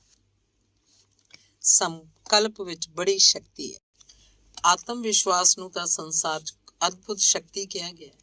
ਆਤਮ ਬਲ ਤੇ ਇੱਛਾ ਸ਼ਕਤੀ ਦਾ ਸੰਮੋਹਨ ਦੇ ਆਧਾਰ। ਤੁਸੀਂ ਬਹੁਤ ਸਵੇਰੇ ਉੱਠਣਾ ਚਾਹੁੰਦੇ ਹੋ, ਸੌਣ ਤੋਂ ਪਹਿਲਾਂ ਹੀ ਕਹੋ ਮੈਂ 4 ਵਜੇ ਉੱਠ ਜਾਵਾਂਗਾ। ਜੇ ਤੁਹਾਡੇ ਸ਼ਬਦਾਂ 'ਚ ਵਿਸ਼ਵਾਸ ਤੇ ਨਿਸ਼ਚਾ ਹੈ ਤਾਂ ਕੋਈ ਕਾਰਨ ਨਹੀਂ ਕਿ ਤੁਸੀਂ 4 ਵਜੇ ਨਾ ਉੱਠ ਜਾਓ। ਤੁਸੀਂ ਪ੍ਰਤਿੱਗਿਆ ਕਰੋ ਕਿ ਤੁਸੀਂ ਕਦੇ ਬਿਮਾਰ ਨਹੀਂ ਹੋਗੇ। ਤੇ ਜੇ ਤੁਸੀਂ ਮਨ ਵਿੱਚ ਅਜਿਹੀ ਪ੍ਰਤਿੱਗਿਆ ਕਰਦੇ ਹੋ, ਤੁਹਾਡਾ ਦ੍ਰਿੜ ਇੱਛਾ ਹੈ, ਤੁਹਾਨੂੰ ਵਿਸ਼ਵਾਸ ਹੈ, ਤਾਂ ਤੁਸੀਂ ਬਿਮਾਰ ਹੋ ਹੀ ਨਹੀਂ ਸਕਦੇ। ਤੁਸੀਂ ਆਪਣੇ ਕਰਤੱਵ, ਪ੍ਰਣ ਤੇ ਇੱਛਾ ਦੇ ਲਈ ਜਦੋਂ ਆਪਣੀ ਸ਼ਕਤੀ ਲਗਾ ਦਿਓਗੇ ਤਾਂ ਤੁਸੀਂ ਜੋ ਚਾਹੁੰਦੇ ਹੋ ਉਹ ਕਿਵੇਂ ਨਹੀਂ ਹੋਏਗਾ। ਤੁਸੀਂ ਜੋ ਚਾਹੁੰਦੇ ਹੋ ਕਰ ਸਕੋਗੇ। ਤੁਸੀਂ ਕੀ ਨਹੀਂ ਕਰ ਸਕੋਗੇ। ਜੇ ਤੁਸੀਂ ਸ਼ਰਮਾਉਂਦੇ ਹੋ, ਝਿਜਕਦੇ ਹੋ, ਜਿਹਦੇ ਕਾਰਨ ਆਪਣੇ ਵਪਾਰ, ਨੌਕਰੀ ਜਾਂ ਸਮਾਜਿਕ ਖੇਤਰ 'ਚ ਪਛੜ ਰਹੇ ਹੋ, ਜੋ ਕਰਨਾ ਚਾਹੁੰਦੇ ਹੋ ਉਸ ਵਿੱਚ ਸਫਲਤਾ ਪ੍ਰਾਪਤ ਨਹੀਂ ਕਰ ਪਾ ਰਹੇ ਹੋ, ਤਾਂ ਇਕੱਲੇ ਬੈਠ ਕੇ ਕਹੋ ਮੈਂ ਸਭ ਕੁਝ ਕਰਨ 'ਚ ਸਮਰੱਥ ਹਾਂ। ਮੇਰੇ ਕੋਲ ਸ਼ਕਤੀਆਂ ਹਨ ਜੋ ਮੇਰੇ ਆਪਣੇ ਅੰਦਰ ਛੁਪੀਆਂ ਹਨ। ਉਹਨਾਂ ਨੂੰ ਪ੍ਰਯੋਗ 'ਚ ਲਿਆਵਾਂਗਾ। ਸਾਹਸ ਦੇ ਨਾਲ ਅੱਗੇ ਵਧਾਂਗਾ। ਸਫਲਤਾ ਉੱਤੇ ਮੇਰਾ ਜਨਮ ਸਿੱਧ ਅਧਿਕਾਰ ਹੈ। ਮੈਨੂੰ ਸਫਲ ਹੋਣ ਤੋਂ ਕੋਈ ਰੋਕ ਨਹੀਂ ਸਕਦਾ। ਮੈਂ ਆਤਮ ਵਿਸ਼ਵਾਸੀ ਹਾਂ। ਆਪਣੀਆਂ ਸ਼ਕਤੀਆਂ ਉੱਤੇ ਅਤੇ ਈਸ਼ਵਰ ਉੱਤੇ ਮੈਨੂੰ ਪੂਰਾ ਭਰੋਸਾ ਹੈ। ਤੁਸੀਂ ਪਾਓਗੇ ਕਿ ਤੁਸੀਂ ਸਫਲਤਾ ਦੀ ਤਰਫ ਵਧ ਰਹੇ ਹੋ। ਤੁਹਾਡੀ ਝਿਜਕ ਦੂਰ ਹੋ ਰਹੀ ਹੈ। ਪ੍ਰਤਿੱਗਿਆਵਾਂ ਤੇ ਸੰਕਲਪ ਆਤਮ ਵਿਕਾਸ ਦੇ ਉਪਾਅ ਹਨ। ਆਤਮ ਸੁਝਾਵਾਂ ਤੇ ਸੰਕਲਪਮਈ ਵਿਚਾਰ ਨਾਲ ਮਾਨਵ ਉਚਾਈਆਂ ਨੂੰ ਛੂਹ ਸਕਦਾ ਹੈ। ਇਕਾਂਤ ਵਿੱਚ ਆਪਣੇ ਨਾਲ ਗੱਲਾਂ ਕਰੋ। ਆਪਣੇ ਨਿਸ਼ਚੇ ਨੂੰ ਦੁਹਰਾਓ। ਆਪਣੇ ਪ੍ਰਣ ਨੂੰ ਸ਼ਬਦਾਂ 'ਚ ਪ੍ਰਗਟਾਓ। ਜਦੋਂ ਤੁਸੀਂ ਮਨੋਂ ਜਾਂ ਬਾਣੀ ਨਾਲ ਆਪਣੇ ਸੰਕਲਪ ਤੇ ਪ੍ਰਤਿੱਗਿਆ ਨੂੰ ਦੁਹਰਾਉਂਦੇ ਹੋ ਤਾਂ ਉਸ ਵਿੱਚ ਤੁਸੀਂ ਇਹ ਮਹਿਸੂਸ ਕਰਦੇ ਹੋ ਕਿ ਤੁਹਾਡੀ ਸ਼ਕਤੀ ਵੱਧ ਰਹੀ ਹੈ। ਤੁਹਾਡੇ ਆਤਮ ਵਿਸ਼ਵਾਸ ਤੇ ਆਤਮ ਸ਼ਕਤੀ 'ਚ ਲਗਾਤਾਰ ਵਾਧਾ ਹੋ ਰਿਹਾ ਹੈ। ਇਸ ਲਈ ਆਪਣੇ ਸਾਹਮਣੇ ਤੁਸੀਂ ਪ੍ਰਤਿੱਗਿਆ ਕਰੋ, ਦ੍ਰਿੜ ਸੰਕਲਪ ਕਰੋ, ਉੱਚੇ ਸੁਰ 'ਚ ਦੁਹਰਾਓ, ਖੁਦ ਨੂੰ ਸੁਝਾ ਦਿਓ, ਖੁਦ ਨਾਲ ਗੱਲਬਾਤ ਕਰੋ। ਇਹੀ ਇੱਕ ਉਪਾਅ ਹੈ ਜਿਹਦੇ ਦੁਆਰਾ ਮਨੁੱਖ ਆਪਣੇ ਅਰਧ ਚੇਤਨ ਮਨ 'ਚ ਛੁਪੀਆਂ ਸ਼ਕਤੀਆਂ ਨੂੰ ਜਗਾ ਸਕਦਾ ਹੈ। ਜਦੋਂ ਤੁਸੀਂ ਦ੍ਰਿੜ ਸੰਕਲਪ ਨੂੰ ਮਨ ਵਿੱਚ ਬਾਰ-ਬਾਰ ਦੁਹਰਾਉਂਦੇ ਹੋ, ਬਾਣੀ ਨਾਲ ਕਹਿੰਦੇ ਹੋ, ਕਾਰਜ ਰੂਪੀ ਯਤਨ ਕਰਦੇ ਹੋ, ਤਾਂ ਸਫਲਤਾਵਾਂ ਤਾਂ ਤੁਹਾਡੀ ਤਰਫ ਖੁਦ ਹੀ ਆਉਂਦੀਆਂ ਹਨ। ਤੁਹਾਡੀਆਂ ਮਾਨਸਿਕ ਸ਼ਕਤੀਆਂ ਵੀ ਵੱਧ ਜਾਂਦੀਆਂ ਹਨ ਜੋ ਤੁਹਾਡੇ ਲਈ ਹੈਰਾਨੀਜਨਕ ਰੂਪ 'ਚ ਉਪਯੋਗੀ ਹਨ। ਸ਼ਬਦਾਂ ਦੀ ਸ਼ਕਤੀ ਬੜੀ ਅਦਭੁਤ ਹੈ। ਸ਼ਬਦਾਂ ਨੂੰ ਬਾਰ-ਬਾਰ ਦੁਹਰਾਉਣ ਤੇ ਜ਼ੋਰ-ਜ਼ੋਰ ਨਾਲ ਬੋਲਣ ਦਾ ਸਥਾਈ ਪ੍ਰਭਾਵ ਪੈਂਦਾ ਹੈ। ਸੱਚੇ ਮਨ ਨਾਲ ਜੋ ਸ਼ਬਦ ਕਹੇ ਜਾਂਦੇ ਹਨ ਉਹ ਸਥਾਈ ਪ੍ਰਭਾਵ ਪਾਉਂਦੇ ਹਨ। ਬਹੁਤ ਵਾਰ ਅਸੀਂ ਆਪਣੇ ਬਿਨਾਂ ਸ਼ਬਦ ਵਿਚਾਰਾਂ ਦੀਆਂ ਗੱਲਾਂ ਭੁਲਾ ਦਿੰਦੇ ਹਾਂ। ਉਹਨਾਂ ਹੀ ਵਿਚਾਰਾਂ ਨੂੰ ਜੇ ਜ਼ੋਰ ਨਾਲ ਸ਼ਬਦਾਂ 'ਚ ਦੁਹਰਾਉਂਦੇ ਹਾਂ ਤਾਂ ਮਾਨਸਿਕ ਸ਼ਕਤੀਆਂ ਜਾਗਰੂਕ ਹੋ ਕੇ ਇੱਛਾਵਾਂ ਉੱਤੇ ਕੇਂਦਰਿਤ ਹੋ ਜਾਂਦੀਆਂ ਹਨ। ਜ਼ੋਰ ਨਾਲ ਪ੍ਰਣ ਨੂੰ ਦੁਹਰਾਉਣ ਦਾ ਮਨ ਉੱਤੇ ਗਹਿਰਾ ਅਸਰ ਹੁੰਦਾ ਹੈ ਤੇ ਸ਼ਕਤੀ ਵਿੱਚ ਵੀ ਵਾਧਾ ਹੁੰਦਾ ਹੈ। ਆਪਣੇ ਲਈ ਉੱਚੀ ਆਵਾਜ਼ 'ਚ ਕੋਈ ਉਤਸ਼ਾਹ ਵਧਾਊ ਗੱਲ ਕਹੋ। ਇਸ ਨਾਲ ਹੈਰਾਨੀਜਨਕ ਨਤੀਜਾ ਪ੍ਰਾਪਤ ਹੋਏਗਾ। ਮਨ ਦੀ ਦੁਰਬਲਤਾ ਨਸ਼ਟ ਹੋਏਗੀ। ਤੁਹਾਡੀਆਂ ਤਰੁੱਟੀਆਂ ਦੂਰ ਹੋਣਗੀਆਂ। ਆਪਣੀਆਂ ਤਰੁੱਟੀਆਂ ਆਪਣੇ ਆਪ ਨੂੰ ਦੱਸੋ। ਤਰੁੱਟੀਆਂ ਤੇ ਕਮਜ਼ੋਰੀਆਂ ਦੂਰ ਹੋਣ ਲੱਗਣਗੀਆਂ। ਹੈਰਾਨੀਜਨਕ ਰੂਪ ਨਾਲ ਤੁਹਾਨੂੰ ਸਫਲਤਾ ਪ੍ਰਾਪਤ ਹੋਏਗੀ। ਜਦੋਂ ਮਨ ਆਪਣੇ ਨਾਲ ਹੀ ਗੱਲ ਕਰਦਾ ਹੈ ਉਦੋਂ ਬਿਨਾਂ ਕਿਸੇ ਸੰਕੋਚ ਦੇ ਕਮਜ਼ੋਰੀਆਂ ਨੂੰ ਪ੍ਰਗਟ ਕਰਦਾ ਹੈ। ਇਸ ਨਾਲ ਕਮਜ਼ੋਰੀਆਂ ਦਬੀਆਂ ਨਹੀਂ ਰਹਿੰਦੀਆਂ, ਉਹਨਾਂ ਦਾ ਰਹੱਸ ਪ੍ਰਗਟ ਹੋ ਜਾਂਦਾ ਹੈ। ਫਿਰ ਮਨੁੱਖ ਉਹਨਾਂ ਨੂੰ ਦੂਰ ਕਰਨ ਦਾ ਯਤਨ ਕਰਦਾ ਹੈ। ਤੁਸੀਂ ਜੇ ਇਹ ਸਮਝਦੇ ਹੋ ਕਿ ਤੁਹਾਡੀਆਂ ਮਹੱਤਵਕਾਂਖਿਆਵਾਂ ਵਿੱਚ ਕਮੀ ਹੈ ਤਾਂ ਮਾਨਸਿਕ ਅਭਿਆਸ ਦੁਆਰਾ ਆਪਣੀਆਂ ਮਹੱਤਵਕਾਂਖਿਆਵਾਂ ਨੂੰ ਹੋਰ ਤੀਬਰ ਤੇ ਸ਼ਕਤੀਸ਼ਾਲੀ ਬਣਾਓ। ਜੇ ਤੁਸੀਂ ਸਮਝਦੇ ਹੋ ਤੁਹਾਡਾ ਕੰਮ ਕਰਨ ਦਾ ਢੰਗ ਜਾਂ ਸਤਰ ਨੀਵਾਂ ਹੈ ਤਾਂ ਆਤਮ ਸੰਬੋਧਨ ਦੁਆਰਾ ਆਪਣੇ ਕੰਮ ਕਰਨ ਦੇ ਢੰਗ ਨੂੰ ਉੱਤਮ ਤੇ ਸਤਰ ਨੂੰ ਉੱਚਾ ਕਰੋ। ਤੁਹਾਡਾ ਵਿਸ਼ਵਾਸ ਉਦੇਸ਼ ਉੱਤੇ ਦ੍ਰਿੜ ਨਹੀਂ ਹੈ ਤਾਂ ਖੁਦ ਨਾਲ ਗੱਲਬਾਤ ਕਰਕੇ ਵਿਸ਼ਵਾਸ ਨੂੰ ਦ੍ਰਿੜ ਬਣਾਓ। ਤੁਸੀਂ ਵੱਡਾ ਆਦਮੀ ਬਣਨਾ ਚਾਹੁੰਦੇ ਹੋ। ਜੇ ਚਾਹੁੰਦੇ ਹੋ ਤਾਂ ਪ੍ਰਤੀ ਦਿਨ ਸਵੇਰ ਨੂੰ ਦ੍ਰਿੜ ਨਿਸ਼ਚਾ ਕਰੋ ਕਿ ਤੁਸੀਂ ਵੱਡਾ ਆਦਮੀ ਬਣਨ ਜਾ ਰਹੇ ਹੋ। ਦ੍ਰਿੜ ਸ਼ਬਦਾਂ 'ਚ ਕਹੋ ਮੈਂ ਵੱਡਾ ਆਦਮੀ ਬਣਨਾ ਚਾਹੁੰਦਾ, ਬਣਦਾ ਜਾ ਰਿਹਾ, ਬਣਨ ਦੇ ਲਈ ਹੀ ਪੈਦਾ ਹੋਇਆ। ਸ਼ਾਮ ਨੂੰ ਵੀ ਇਸੇ ਪ੍ਰਕਾਰ ਦੇ ਸ਼ਬਦਾਂ 'ਚ ਦੁਹਰਾਓ ਮੈਂ ਵੱਡਾ ਆਦਮੀ ਹਾਂ।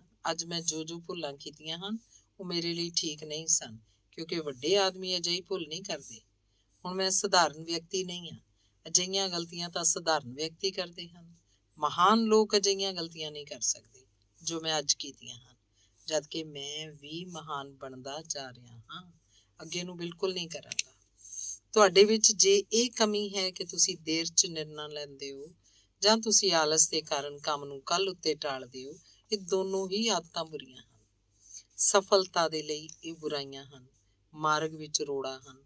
ਬਿਨਾਂ ਦੇਰ ਕੀਤੇ ਆਦਤ ਛੱਡ ਦਿਓ, ਕਿਉਂਕਿ ਜਦੋਂ ਤੁਸੀਂ ਵਕਤ ਤੇ ਨਿਰਣਾ ਨਹੀਂ ਲੈਂਦੇ ਹੋ ਤਾਂ ਠੀਕ ਸਮਾਂ ਸਿਰ ਉੱਤੇ ਆ ਜਾਣ ਤੇ ਤੁਹਾਨੂੰ ਹੜਬੜੀ 'ਚ ਨਿਰਣਾ ਲੈਣਾ ਪਏਗਾ। ਇਹ ਵੀ ਭੁੱਲ ਹੈ, ਜਲਦਬਾਜ਼ੀ 'ਚ ਤੁਸੀਂ ਗਲਤ ਨਿਰਣਾ ਵੀ ਲੈ ਸਕਦੇ ਹੋ। ਇਸੇ ਪ੍ਰਕਾਰ ਜਦੋਂ ਤੁਸੀਂ ਕੰਮ ਨੂੰ ਕੱਲ੍ਹ ਉੱਤੇ ਟਾਲਦੇ ਹੋ, ਉਦੋਂ ਵੀ ਤੁਹਾਡਾ ਕੰਮ ਲੇਟ ਹੋ ਜਾਂਦਾ ਹੈ, ਸਮਾਂ ਵਿਅਰਥ ਚਲਾ ਜਾਂਦਾ ਹੈ। ਸਮਾਂ ਵਿਅਰਥ ਜਾਣ ਨਾਲ ਅਨੇਕ ਹਾਨੀਆਂ ਹਨ। ਸਮੇਂ ਤੇ ਕੰਮ ਨਾ ਹੋਣ ਤੇ ਸਾਰਾ ਸਮਾਂ ਸਿਰ ਤੇ ਆ ਪਹੁੰਚਣ ਤੇ ਵੀ ਉਹ ਕਰਨਾ ਪੈਂਦਾ ਹੈ। ਇਸ ਨਾਲ ਤੁਸੀਂ ਕੰਮ ਵਿੱਚ ਭੁੱਲ ਵੀ ਕਰ ਸਕਦੇ ਹੋ, ਸ਼ਕਤੀ ਵੀ ਜ਼ਿਆਦਾ ਲਗਾਉਣੀ ਪਏਗੀ। ਹੜਬੜੀ 'ਚ ਸਾਰੇ ਕੰਮ ਗਲਤ ਤੇ ਜ਼ਿਆਦਾ ਸ਼ਕਤੀ ਖਰਚ ਕਰਨ ਤੇ ਹੁੰਦੇ ਹਨ।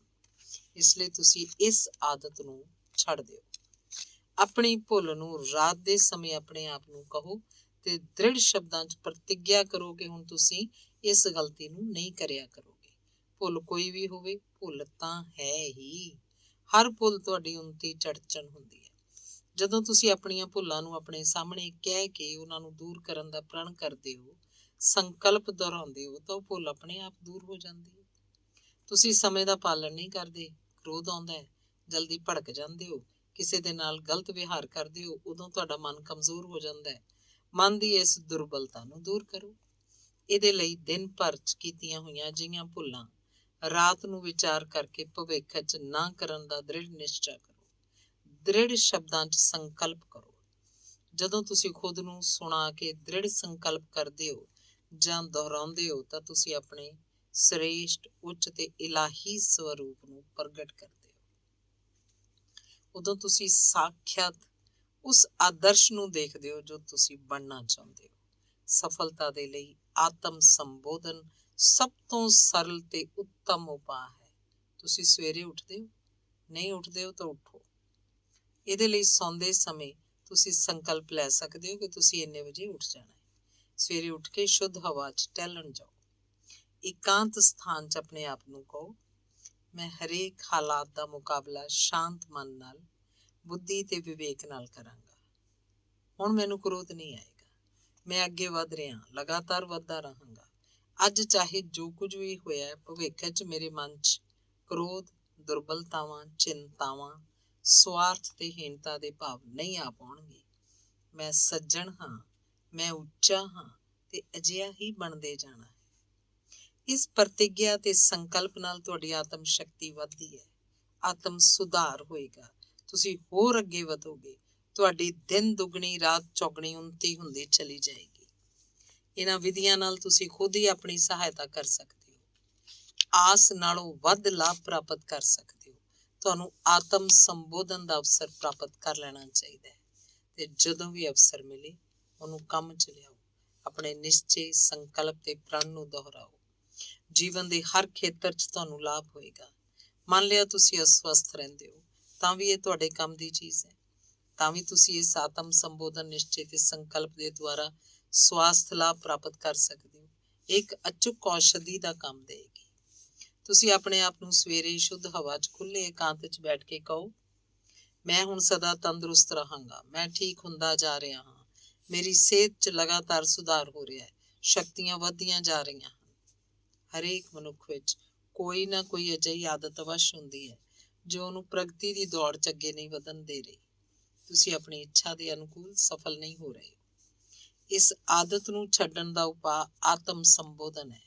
ਆਤਮ ਸੰਬੋਧਨ ਦੀ ਪ੍ਰਕਿਰਿਆ ਨਾਲ ਤੁਸੀਂ ਇਸ ਆਦਤ ਨੂੰ ਛੱਡ ਸਕਦੇ ਹੋ। ਤੁਸੀਂ ਦ੍ਰਿੜ ਸ਼ਬਦਾਂ 'ਚ ਕਹੋ, ਇਹ ਆਦਤ ਮੈਨੂੰ ਅੱਗੇ ਵਧਣ ਤੋਂ ਰੋਕਦੀ ਹੈ, ਮੈਂ ਇਹਨੂੰ ਛੱਡਦਾ ਹਾਂ ਤੇ ਅੱਗੇ ਵਧਦਾ ਹਾਂ। ਹੁਣ ਮੈਂ ਉਤਸ਼ਾਹ ਤੇ ਸਾਹਸ ਦੇ ਨਾਲ ਅੱਗੇ ਵਧਦਾ ਰਹਾਂਗਾ। ਕਮਜ਼ੋਰ ਤੇ ਦੀਨ ਬਣਾਉਣ ਵਾਲੀਆਂ ਇਹ ਬੁਰੀਆਂ ਆਦਤਾਂ ਹੁਣ ਮੇਰੇ ਵਿੱਚ ਨਹੀਂ ਰਹਿਣਗੀਆਂ, ਕਿਉਂਕਿ ਮੈਂ ਜੀਵਨ 'ਚ ਪਿਛੜਿਆ ਹੋਇਆ ਨਹੀਂ ਰਹਿਣਾ ਹੈ। ਇਸ ਦੇ ਕਾਰਨ ਮੈਂ ਮਜ਼ਾਕ ਦਾ ਪਾਤਰ ਬਣਿਆ ਹਾਂ। ਹੁਣ ਮੇਰਾ ਦ੍ਰਿੜ ਨਿਸ਼ਚੈ ਹੈ ਕਿ ਇਸ ਬੁਰੀ ਆਦਤ ਤੋਂ ਪਿੱਛਾ ਛੁਡਾ ਕੇ ਹੀ ਰਹਾਂਗਾ।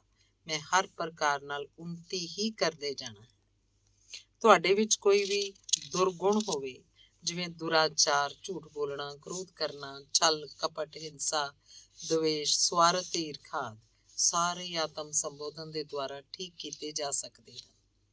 ਜਦੋਂ ਤੁਸੀਂ ਬਾਰ-ਬਾਰ ਕਿਸੇ ਸੰਕਲਪ ਨੂੰ ਦੁਹਰਾਉਂਦੇ ਹੋ ਤਾਂ ਜੜੋਂ ਤੁਹਾਡੀ ਦੁਰਬਲਤਾ ਮਿਟਦੀ ਹੈ, ਤੁਹਾਡੇ ਦੋਸ਼ ਚਲੇ ਜਾਂਦੇ ਹਨ, ਤੁਸੀਂ ਲਗਾਤਾਰ ਅੱਗੇ ਵਧਦੇ ਹੋ। ਮਨ ਦੇ ਨਾਲ ਕੀਤੇ ਗਏ ਵਾਰਤਾਲਾਪ ਨਾਲ ਤੁਹਾਨੂੰ ਆਸ ਤੋਂ ਵੱਧ ਲਾਭ ਹੋਏਗਾ। ਤੁਸੀਂ ਖੁਦ ਦੰਗ ਰਹਿ ਜਾਓਗੇ। ਤੁਸੀਂ ਦੇਖੋਗੇ ਤੇ ਅਨੁਭਵ ਕਰੋਗੇ ਕਿ ਤੁਹਾਡਾ ਮਨ ਤੇ ਸਰੀਰ ਵਿੱਚ ਇੱਕ ਤਬਦੀਲੀ ਆ ਗਈ ਹੈ। ਤੁਹਾਡੀ ਚਾਲ ਢਾਲ ਤੇ ਹਾਵ ਭਾਵ ਬਦਲ ਗਏ ਹਨ। ਤੁਹਾਡੀ ਕਾਰਜਵਿਧੀ ਹੀ ਬਦਲ ਜਾਂਦੀ ਹੈ। ਤੁਹਾਡੀ ਦਿਨਚਰਿਆ ਹੀ ਬਦਲ ਜਾਂਦੀ ਹੈ। ਮਨ ਚਾਹੀ ਪ੍ਰਗਤੀ ਹੋਣ ਲੱਗਦੀ ਹੈ। ਆਰੰਭਕ ਦਿਨਾਂ 'ਚ ਤੁਹਾਨੂੰ ਆਪਣੇ ਆਪ ਨਾਲ ਗੱਲਬਾਤ ਕਰਨਾ ਜਾਂ ਖੁਦ ਨੂੰ ਹੀ ਨਿਸ਼ਚੇ ਨੂੰ ਕਹਿਣਾ ਅਜੀਬ ਜਿਹਾ ਲੱਗੇਗਾ ਤੇ ਇਸ ਦਾ ਮਹੱਤਵ ਵੀ ਤੁਹਾਡੀ ਸਮਝ 'ਚ ਨਹੀਂ ਆਏਗਾ। ਜਦ ਤੁਸੀਂ ਧੀਰਜ ਪੂਰਵਕ ਦੇਖੋਗੇ, ਲਗਾਤਾਰ ਅਜਿਹਾ ਕਰਦੇ ਰਹੋਗੇ, ਤੁਹਾਨੂੰ ਖੁਦ ਲਾਭ ਦਿਖਾਈ ਦੇਣ ਲੱਗੇਗਾ। ਤੁਹਾਡੀ ਸ਼ਕਤੀ ਲਗਾਤਾਰ ਵੱਧਦੀ ਜਾਏਗੀ। ਕਿਸੇ ਵੀ ਪ੍ਰਕਾਰ ਦਾ ਦੋਸ਼ ਹੋਵੇ, ਇਸ ਵਿਧੀ ਨਾਲ ਦੂਰ ਕੀਤਾ ਜਾ ਸਕਦਾ ਹੈ।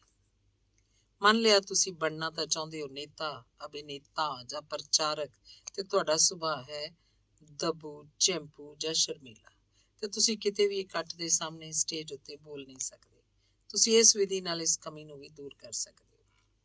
ਇਕਾਂਤ 'ਚ ਜਾ ਕੇ ਬੋਲੋ। ਇਸ ਪ੍ਰਕਾਰ ਬੋਲੋ ਜਿਵੇਂ ਤੁਸੀਂ ਲੋਕਾਂ ਦੇ ਸਾਹਮਣੇ ਬੋਲ ਰਹੇ ਹੋ।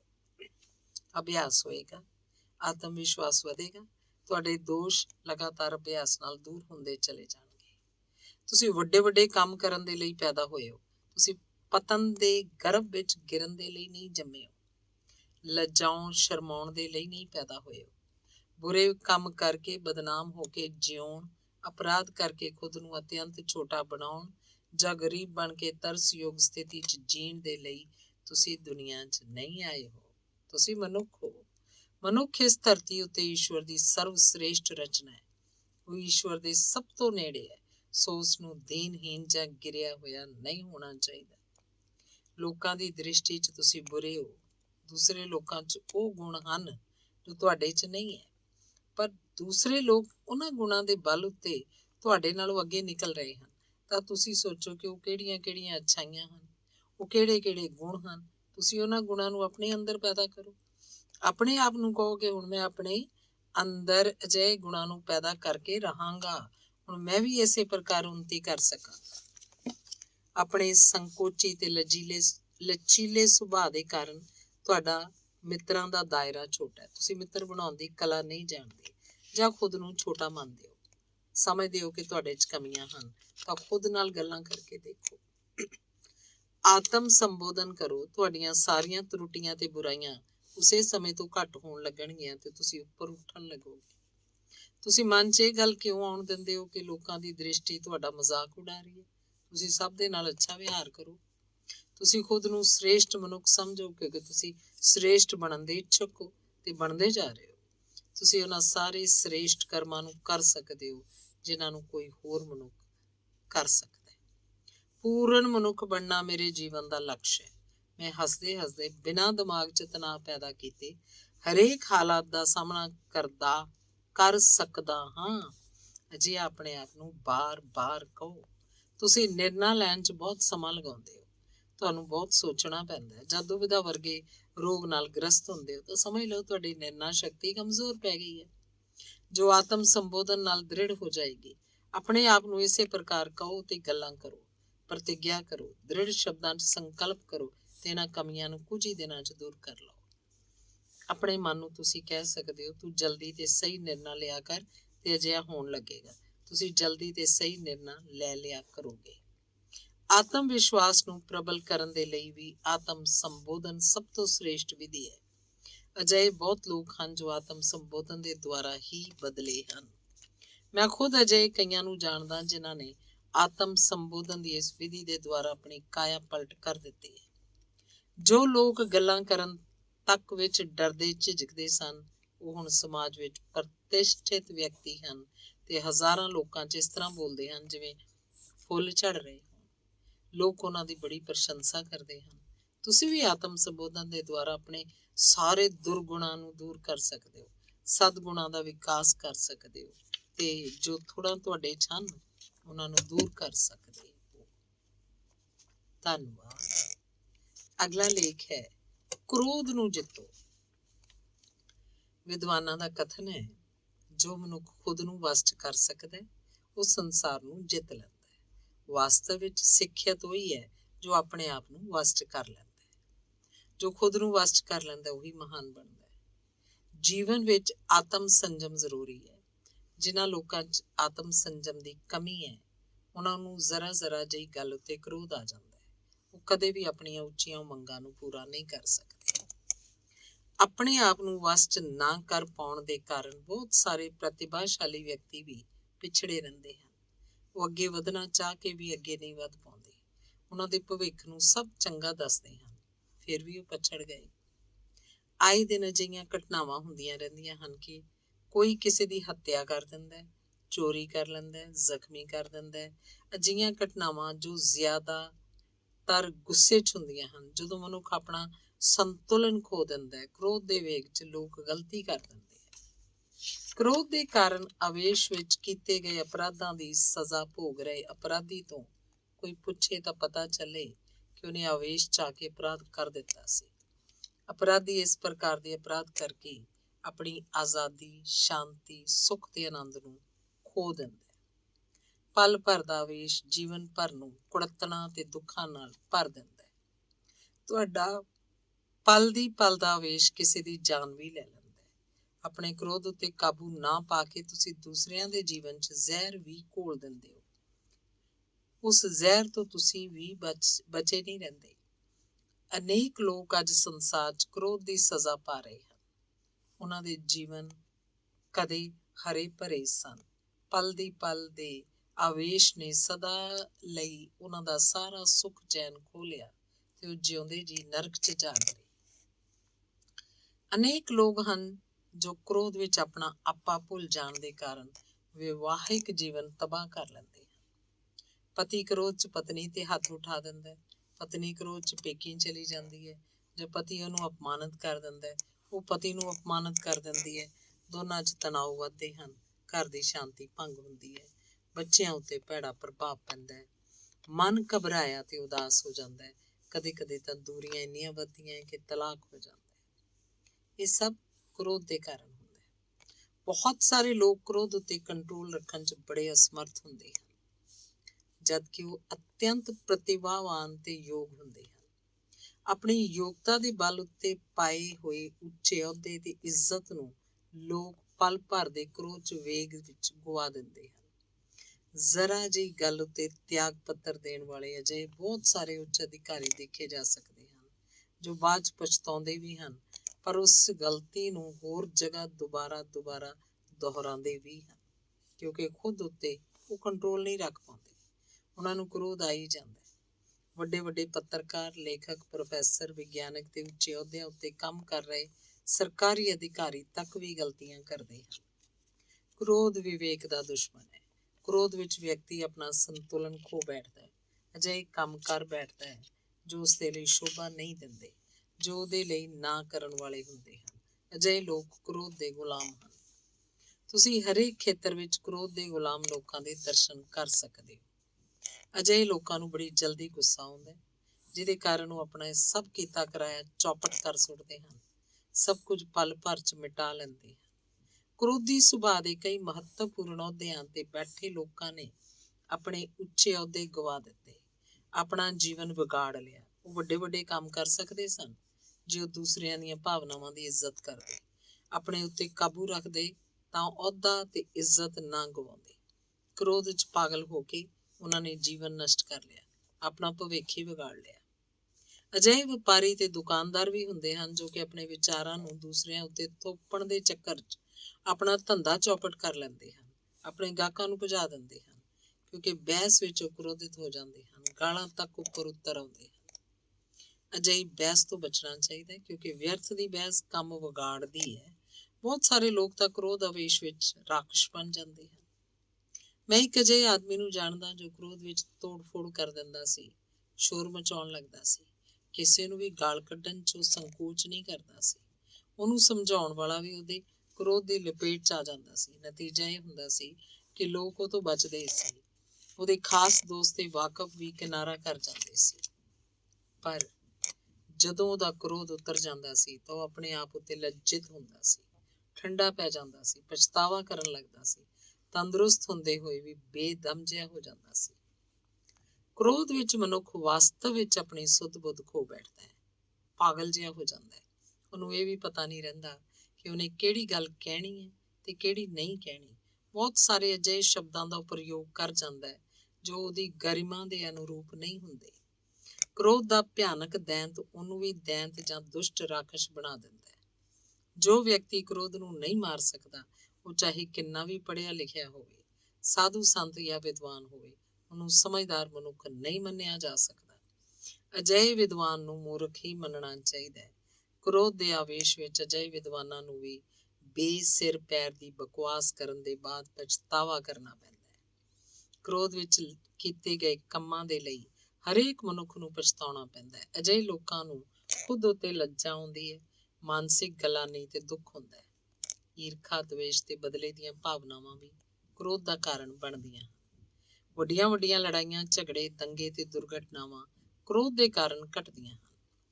ਲੋਕ ਬੜੀ ਮਿਹਨਤ ਨਾਲ ਜੀਵਨ 'ਚ ਬਹੁਤ ਕੁਝ ਹਾਸਲ ਕਰਦੇ ਹਨ, ਸਾਖ ਬਣਾਉਂਦੇ ਹਨ, ਪ੍ਰਤਿਸ਼ਠਾ ਤੇ ਇੱਜ਼ਤ ਕਮਾਉਂਦੇ ਹਨ, ਸਮਾਜ ਵਿੱਚ ਨਾਮ ਕਮਾਉਂਦੇ ਹਨ, ਲੇਕਿਨ ਕ੍ਰੋਧ ਦੇ ਗੁਲਾਮ ਬਣ ਜਾਣ ਤੇ ਉਹ ਥੋੜੀ ਜਿਹੀ ਦੇਰ 'ਚ ਸਭ ਕੁਝ ਨਸ਼ਟ ਕਰ ਸੁੱਟਦੇ ਹਨ, ਆਪਣਾ ਪੂਰਾ ਭਵਿੱਖ ਵਿਗਾੜ ਲੈਂਦੇ ਹਨ। ਸਰੀਰ ਦੇ ਲਈ ਕ੍ਰੋਧ ਬੜਾ ਘਾਤਕ ਹੈ। ਸਿਹਤ ਨੂੰ ਵੀ ਇਹ ਕ੍ਰੋਧ ਚੌਪਟ ਕਰ ਦਿੰਦਾ ਹੈ, ਕਿਉਂਕਿ ਸਰੀਰ ਦੇ ਸਾਰੇ ਸਨਾਊ ਤੰਤੂਆਂ ਉੱਤੇ ਕ੍ਰੋਧ ਦਾ ਬੜਾ ਪ੍ਰਭਾਵ ਪੈਂਦਾ ਹੈ।